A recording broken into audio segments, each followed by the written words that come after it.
Тыныш Макаренко атындағы орта мектебінде оқуға құштар мектеп жобасы аясында қазіргі таңдағы жас ақын Ақберен Ергезектің болмаған балалық шақ кітабын мектеп болып оқып жатырмыз.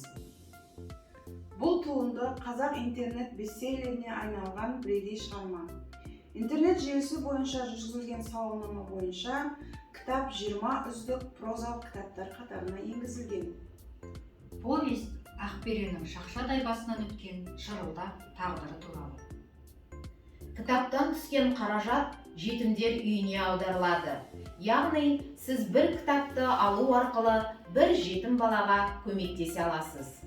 Құрметті оқырман, баршаңызды болмаған балалық шақ кітабын оқуға шақырамыз.